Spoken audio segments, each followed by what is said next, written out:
commence fort. Bonjour.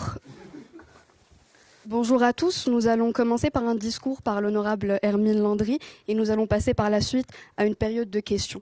Donc, je vais laisser la ministre. Bonjour, Kwekwe. Je vous remercie de votre présence aujourd'hui.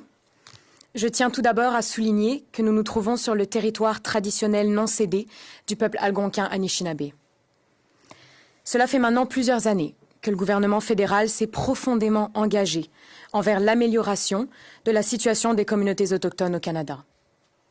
Ces communautés ont fait valoir les aspects suivants. Le changement doit commencer tout d'abord au sein de la communauté même. Et les gouvernements doivent s'éloigner d'une approche axée sur des programmes rigides et s'orienter plutôt vers une forme de soutien coordonné et rationalisé, répondant aux priorités et les réalités des collectivités. Nous avons entendu, mais nous avons surtout écouté les préoccupations de ces communautés et avons développé des politiques et des programmes concrets visant à renforcer le lien de respect, de partenariat et de coopération avec les communautés autochtones. Nous reconnaissons les injustices historiques, les séquelles durables de la colonisation, et nous sommes déterminés à continuer d'œuvrer pour la réconciliation et l'autodétermination des peuples autochtones, pour qu'ultimement, ils puissent s'affranchir de la loi sur les Indiens et tracer leur propre voie vers un avenir meilleur. C'est pour cela que nous avons pris la décision de créer des bureaux régionaux multidisciplinaires pour les communautés autochtones. Les bureaux régionaux confèrent un pouvoir décisionnel aux gouvernements autochtones, renforçant leur droit à l'autodétermination. Ils feront de ce fait leur propre choix quant à la façon d'offrir des programmes et des services à leur communauté. Comme les communautés ont différents objectifs, les négociations ne mènent pas à l'élaboration d'un modèle unique d'autodétermination. Les arrangements peuvent revêtir différentes formes selon les circonstances historiques, culturelles, politiques et économiques propres aux gouvernements autochtones, aux régions et aux communautés concernées. Notre objectif est de revitaliser les cultures autochtones, de soutenir le développement économique durable dans ces territoires et de renforcer les mécanismes de gouvernance locale pour permettre à ces communautés de prendre des décisions autonomes. Le budget de 2023 propose de verser 5 millions de dollars en 2023-2024 à Services aux Autochtones Canada pour appuyer l'élaboration conjointe d'un cadre de réconciliation économique avec les partenaires autochtones, ce qui, dans le futur, augmentera les possibilités économiques pour les peuples, les communautés et les entreprises autochtones. Cela passe notamment par des partenariats équitables et inclusifs qui permettront aux communautés autochtones de tirer profit de leurs ressources naturelles tout en préservant l'environnement pour les générations futures. Nous continuerons de faire progresser les priorités des communautés autochtones visant à récupérer la compétence exclusive en reconnaissant, respectant et valorisant leurs traditions, leur langue et leur culture et travaillant main dans la main avec eux pour bâtir un avenir meilleur basé sur le respect mutuel et la compréhension. Un financement de 4,3 milliards de dollars sur 7 ans sera octroyé pour construire et réparer des logements dans les communautés autochtones, y compris les communautés autonomes et titulaires de droits issus des traités modernes. Plus de 5,7 milliards de dollars de financement seront donnés pour combler les lacunes de l'infrastructure essentielle concernant l'eau et les eaux usées et accélérer les progrès en vue de mettre fin aux avis à long et à court terme sur la qualité de l'eau potable dans les communautés des Premières Nations vivant dans les réserves. Un financement de 810 millions de dollars sur 5 ans, à compter de 2023-2024, pour soutenir les déplacements à des fins médicales et maintenir les services nécessaires sur le plan médical, y compris les services de santé mentale, les soins dentaires et de la vue, ainsi que les médicaments. Enfin, financement de 20 millions de dollars sur 4 ans, à compter de 2022-2023, va être mis en place pour soutenir des projets dirigés par les personnes autochtones pour des collectivités plus sûres dans le cadre de l'initiative Voie vers des communautés autochtones sûres. Le Canada reconnaît que les peuples autochtones jouissent du droit inhérent à l'autonomie gouvernementale en application de l'article 35 de la loi constitutionnelle de 1982. Le projet de loi C-38, loi modifiant la loi sur les Indiens, que nous avons déposé, n'est que la première étape vers une reconnaissance officielle de l'autonomie des peuples autochtones, afin de leur accorder une autorité légale et institutionnelle, pour leur permettre de prendre des décisions dans leur territoire et leur communauté. Nous devons travailler ensemble, à un niveau fédéral, provincial et régional, afin de renforcer les capacités des gouvernements locaux autochtones. Nous devons garantir une cogestion et une participation active des différentes communautés autochtones dans les processus décisionnels provinciaux et fédéraux. Et nous avons pour cela mis en place quelques 50 tables de négociation sur l'autonomie gouvernementale des peuples autochtones au Canada. Le travail ne sera pas facile, mais nous sommes déterminés à changer en profondeur les dernières influences coloniales encore bien trop présentes dans notre Constitution, en se fondant sur la réconciliation, la guérison et les relations de coopération durable. Ceci n'est que le début. Plus qu'une simple obligation, c'est un devoir moral et une promesse sacrée que nous renouvelons aujourd'hui. Ensemble, avançons vers un avenir où chaque enfant, chaque aîné, chaque membre des communautés autochtones connaîtra le respect, la dignité et la prospérité. Nous sommes prêts à réécrire l'histoire. Merci, Miigwech. Nous allons passer à une période de questions. S'il vous plaît, je vous prie de lever la main, nous citer votre média et votre nom et prénom. Je peux y aller, Guillaume Bertrand, d'Espace autochtone de Radio-Canada. J'aimerais vous entendre, vous avez parlé de ce jeune homme qui est intoxiqué, malheureusement, puis qui était à l'hôpital ce matin en entrée.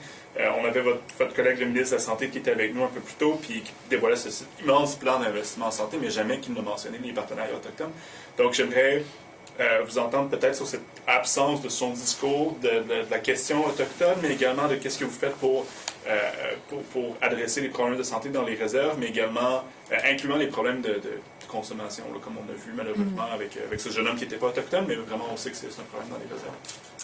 Alors, tout d'abord, il est vraiment important quand on touche aux communautés autochtones de s'adapter aux réalités, aux différentes réalités de toutes ces communautés. Effectivement, le ministre de la Santé n'a pas fait d'annonce générale puisqu'en fait, c'est très difficile de proposer quelque chose de général, de rigide. C'est quelque chose que le gouvernement du Canada a fait pendant de nombreuses années pour les communautés autochtones. Et on voit que finalement, ça ne s'adresse pas toujours aux réalités différentes en fonction des différentes parties et communautés du pays. Une des grosses parties de notre budget, comme j'ai dit, 810 millions de dollars sur 5 ans, va aller notamment pour à des fins médicales, maintenir les services nécessaires, les soins de santé mentale notamment, pour plus spécifiquement notamment les problèmes peut-être d'abus de substances, etc. Nous avons mis en place le programme de lutte contre l'abus de l'alcool et des drogues chez les populations autochtones, qui a été mis en place il y a quelques années maintenant et qui agit sur 2 fronts différents. Premièrement, la prévention, très important, mais aussi l'intervention, évidemment, quand c'est trop tard. Je tiens aussi sur ce point, encore une fois, à montrer toute ma sympathie à cette famille et à ce jeune homme. C'est une tragédie qui n'aurait pas dû arriver et c'est de notre responsabilité de faire en sorte que ça n'arrive plus. Gérard Laplante, Le Devoir. Vous avez dit notre Constitution a des influences coloniales. C'est une appellation lourde de sens que l'ONU partage avec vous, mais que votre collègue le Premier ministre ne partage pas. Comment vous vous positionnez au sein même de votre gouvernement avec des réflexions comme ça? Je pense que les communautés autochtones apprécient le fait que vous allez en ce sens-là, mais parfois, ça ne dépend pas que de vous, ça dépend aussi de votre Premier ministre. Et à ce moment-là, comment vous vous positionnez en privé? Alors nous, dans notre ministère principalement, mais aussi au gouvernement en général, on essaie vraiment de se placer dans une position d'écoute. Comme j'ai dit, le but, on a mené des tables de négociation, de très nombreuses consultations. Le but, ça va être d'écouter toutes ces communautés-là, d'écouter ce qu'elles ont à nous dire, pour ensuite pouvoir que ça transparaisse sur le gouvernement. Nous avons quand même déposé de nombreux projets de loi, d'articles de loi, etc., pour modifier notamment la loi sur les Indiens, qui a tout de même été reconnue comme une loi qui a été créée dans des contextes très coloniales et qui ont parfois, encore une fois, fait en sorte que des peuples n'ont pas pu bénéficier des droits dont ils devaient jouir en tant que citoyens canadiens. Nos merveilleux collègues du Journal de Montréal, là, avec l'émission JE, avec interviewé Marjolaine Étienne, qui est une leader autochtone québécoise, puis mettait le doigt sur quelque chose que vous venez de nommer, là, le programme de lutte contre l'alcool et les drogues que vous avez mis en place dans sa gouvernance, puis vous avez dit « nous avons fait », donc le « nous » est gouvernemental. Donc, c'est assez colonial comme approche, là, dans le sens où le gouvernement vient lui-même instaurer un programme de lutte contre l'alcool et les drogues qu'il ne met pas ailleurs. Donc, il y a un traitement différencié, et c'est avec cet esprit-là qu'on a créé les réserves au Canada, que M. MacDonald a fait avant de quitter la fonction. Fait que, je répète ma question, est-ce que les influences coloniales sont celles de votre premier ministre et les vôtres aussi? Ou sinon, pourquoi vous ne fermez pas ce programme-là? Alors, je dis pas que les influences coloniales, notamment, s'effaceront d'un claquement de doigts. Nous savons que ça fait des centaines d'années maintenant que c'est ancré dans notre histoire canadienne. Nous sommes le premier gouvernement à avoir réellement abordé et pris à bras-le-corps ces questions qui avaient été oubliées et mises de côté pendant très longtemps. Donc, je ne dis pas que ce sera facile, je ne dis pas que les choses vont changer du jour au lendemain, je ne dis pas que toutes les mentalités vont pouvoir tout d'un coup se décolonialiser. Nous savons combien ça peut être difficile, mais je dis que en ce moment, nous nous plaçons, nous, dans une position d'écoute, d'adaptation face aux réalités de ces différentes communautés. Nous avons fait des erreurs, nous allons en refaire. L'essentiel, c'est effectivement de prôner l'autodétermination, mais aussi de prôner un pouvoir à l'horizontale plutôt qu'à la verticale. Nous allons essayer, pour garder... Que vous vous engagez.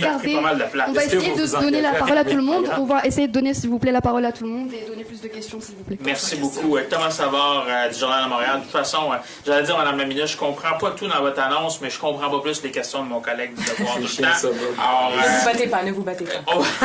On va y aller avec quelque chose de très simple, Mme la ministre. Pour monsieur et Mme tout le monde, le vrai monde sur le terrain, qu'est-ce que ça mange en hiver? Ça va faire quoi des bureaux régionaux autodéterminés, multidisciplinaires? Qu'est-ce qu'ils vont faire sur le terrain? Puis qui va superviser leur budget?